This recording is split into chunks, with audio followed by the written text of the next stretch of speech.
Yeah, what's up guys? Dashi Vinci here. At eto, may bibigyan tayong booking dito sa may Antel Grand Village. Also guys, hindi ko alam kung pang ilang araw ko na itong paglalala move. Hindi ko alam kung pang ilang episode na itong paglalala move ko. Paputol-putol yung biyahe ko recently. Kaya hindi ko na na-monitor kung ano na yung mga na-upload ko at the same time. Anong episode na ako.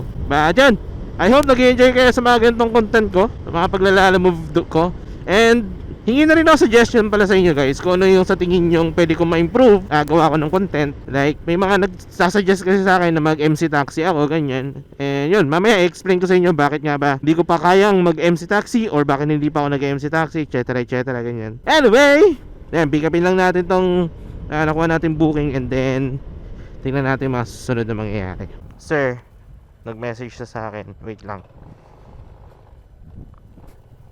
Yes po, ma'am. Dito na po ako. Teka lang. Ay, ganun? Wait lang ha. Papuntang ano na, Gentry rin? Teka lang. Confirm ko lang. Please call the pickup person. Lala mo, rider nyo na lang po kuhanin yung item. Okay po. Paano no? Overty? Yan ba? Oo. Sige ma'am. Salamat. Sige. Yan, pick up na natin item. Then, deliver na natin to. Saan man natin to i-deliver? Parang sa, ano yata, Gentry? Gentry ka ba i-deliver to? Tama ba? Sa Overty. Magalang Gentry, yes, Cavite. 20 kilometers, 40 minutes mula dito hanggang doon sa drop-off location. And baka hindi ko na muna i-double book to unless may makuha tayo along the way, di ba? Kasi, although puno naman na yung item natin o yung box natin, kaya baka erekta ko na to. Update ko na lang kayo kapag nandun na tayo sa drop-off location, okay? Yo guys, malapit na ako sa drop-off. Ito na naman yung problema ko. May nakalimutan ako, lintik. Nakalimutan kong kunin yung aking power bank for backup sana. Kasi ayaw na naman mag-charge na itong aking cellphone. Naku po. Morning po. Yan ako lang po, picture lang pa lang din. Yung item lang. Bali 134 po. Sukli po ma'am. Ay, salamat po. Yun, hanap na tayong booking guys, pabalik. Makuha tayong pabalik ng Imus or malapit sa bahay para kahit paano makapag-charge tayo ng cellphone. Nakalimutan ko yung yung power bank ko. Sabi na, may nakalimutan ako. OMG! Ayaw makisama guys. Ayaw makisama ng aking charging system. And kanina 70%. Tapos sinayaan ko lang na nagcha-charge, ganyan. Instead na dumagdag, bumawas pa. Kaya mangyayari na ito, para hindi masira ang diskarte natin, uwi muna ako ng bahay. Kukunin ko yung power bank ko, tapos saka ulit ako kukuha ng booking. Bakit naman ngayon ka pa ayaw makisama? Kung kailan gusto kong bumiyahe. Bakit yan? Hindi muna ako magte-take ng booking, or kung may makuha man tayong booking along the way, ng pahabang pauwi, much better. Meron pa naman tayong 69% na power, or 68 na lang kung tutusin.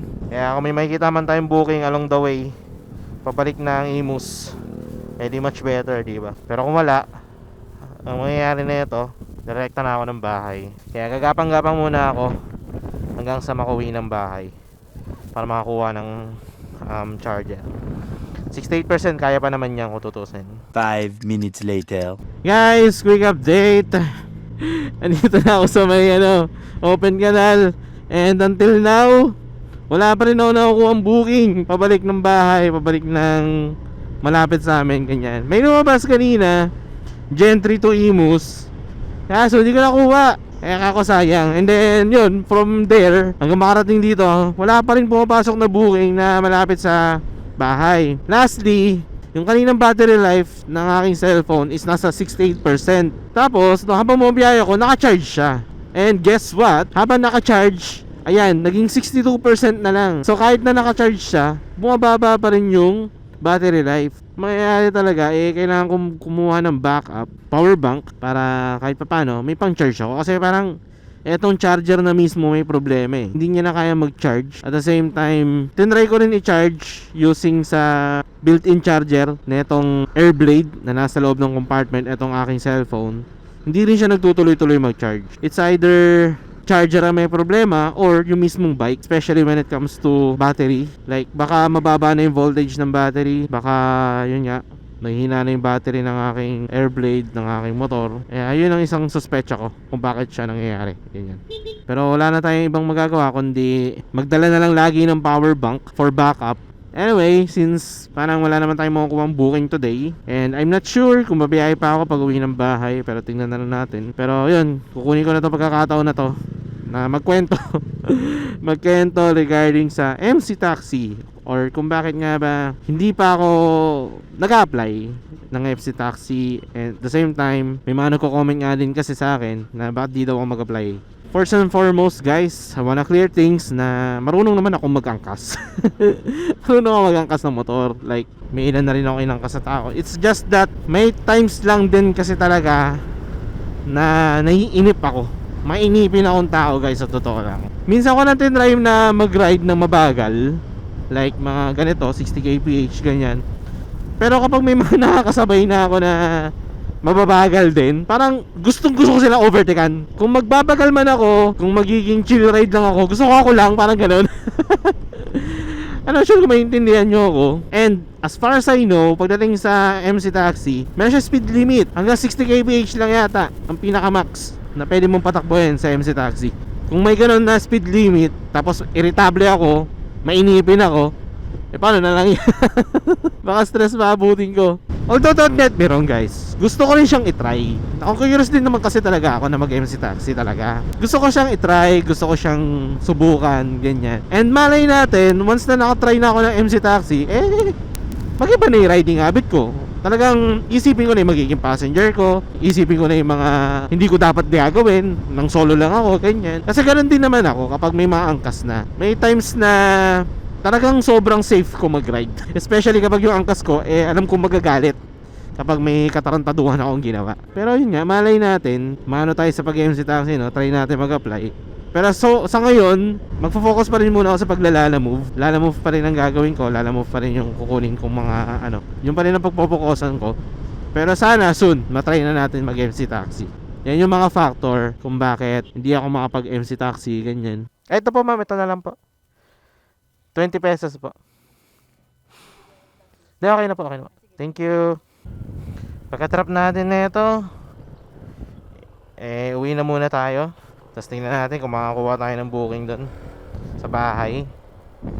Kasi nga, gusto ko pang bumiyahe. Diyan guys, update ko na lang kayo sa mga susunod na mangyayari sa aking buhay, okay? Drop ko na yung item. Uwi muna tayo ng bahay. Charge ko itong aking cellphone. And then, try natin kumuha ng booking doon. And I know, may reason to. May reason to kung bakit pinauwi muna tayo ni God. May reason to. Pero okay na rin, may nakuha tayong booking. Within 15 minutes, kumita tayo ng 80 pesos. Di na masama. 15 minutes lang, may 80 pesos na agad tayo. Di na masama. Yun nga, uwi muna ako. Then tingnan na natin mga susunod na mangyayari guys. 10 seconds later. Yan guys, hindi ko alam saan ako banda na putol. Pero after ko ma-drop yung booking na nakuha ko from Tanza going to Gentry, may nakuha akong booking nun from Imus going to Kawit. Actually, bago ako makuha yung booking na yun, nag-decide na ako na umuwi na ako kasi sa totoo lang, napapagod na ako, nahihilo ko, tas ang bigat ng katawan ko. Yan na naman tayo. Simula na naman yung katawan ko bigay ng senyales na magpahinga na daw muna, ganyan. And then yun nga, habang gumagapang ako pa uwi, may nakuha akong booking from Imus going here dito sa Kawit. Tapos yun, na-drop ko na rin naman, kakadrop ko lang. Tapos eto, uuwi na ako. Kasi sa totoo lang talaga, gusto ko pa man sana, gusto ko pang bumiyahe, gusto ko pang kumuha ng booking. Kasi etong katawan ko talaga yung parang umaayaw. Like, ang bigat, sobrang bigat ng katawan ko, di ko alam bakit. To the point na gusto kong miga. Kahit na nakupo ako, parang gusto ko na agad humiga, gusto ko na agad magpahinga, ganyan. And ayoko rin naman talaga i-push sarili ko na, yun nga, pagod na tapos lalayo pa, kumbaga kuha pa ng booking, lalayo pa, ganyan. Kaya ako, I've decided na umuwi na lang, bawi na lang sa mga susunod na araw. Pwede pa naman yun kasi yan din yung parang iniiwasan ko. Una, etong katawan ko na lang din yung puhunan ko Kumbaga, syempre, pag nagkasakit ako, nagkaroon ng kakaiba yung katawan ko, bumigay yung katawan ko, wala na, hindi na ako makakabiyahe. As much as possible, hindi ko talaga pinupush sarili ko na tipong eto na nga, may nararamdaman ng kakaiba, may nararamdaman ng masakit, may nararamdaman ng mabigat, pinipilit pa rin, pinupush pa rin. Kaya sana maintindihan nyo ako guys, kapag ganito na mini-mention ko sa inyo or ino-open up ko sa inyo yung ganitong situation ko. Baka kasi iba dyan, isipin, nag-aano lang ako, nagdadrama lang ako, gumagawa ng dahilan, ganyan. Napapanood nyo naman yung mga vlog ko na nag-enjoy ako sa ginagawa ko. tapos kumikita pa, di ba? Kaso may mga times lang din talaga na ganito, na yung mismong katawan ko na yung maayaw, para na lang din sa ikabubuti ko, kailangan ko na magpahinga. So far kumita rin naman tayo, like nabawi natin pinanggas natin, nabawi natin pinag-top up natin. Di man ganun kalaking kinita natin, pero importante may kinita. Okay na rin yun, kumbaga hindi tayo na zero ngayong araw na to, kesa naman sa wala, di ba? Kesa naman sa wala tayong makuhang booking, kesa naman na wala tayong kitain, di ba? So okay na rin yung ganito na kahit pa paano may kinita pa rin. Tapos yun nga, bawi na lang sa mga susunod na araw. Sana sa mga susunod na araw din makabawi pa tayo, makakuha pa tayo maraming booking, ganyan. Tapos yun, lagi ko na rin dadalhin na itong power bank ko, case na ayaw gumana nung charger na nakakabit dito sa aking motorcycle. At least meron tayong backup. I guess dito ko na lang siguro tatapusin ang vlog na to. Pero bago ko tapusin, syempre gusto ko muna magpasalamat kay God for this day, for this blessing, for my bookings, for keeping me safe. Yan, maraming salamat po God sa mga biyayang binibigay mo sa akin, sa mga naging client ko today. So far smooth naman lahat, from pick up to drop off. Wala naman ako naging hassle, lahat naman is smooth. Tapos yung iba nagbibigay pa ng tip, kaya maraming salamat po. And then syempre sa inyo guys, patuloy na sumusuporta sa akin, na natutuwa dito sa ginagawa ko, paglalala-move ko. Yan, maraming salamat sa inyo. I guess dito ko na lang tapusin ng vlog. And bago ako umuwi, bibili muna ako ng favorite ko na chicken dito sa 7-Eleven, dahil ngayon pa lang din ako kakain. Kaya yan, bili muna tayo ng ating breakfast, lunch, and almost dinner na rin. So yan, maraming salamat sa pagnood, sa pag-like, sa pag-share, maraming salamat sa pag-comment. You all know the drill. Ride safe. Peace out. Whew. Pagod, kagutom.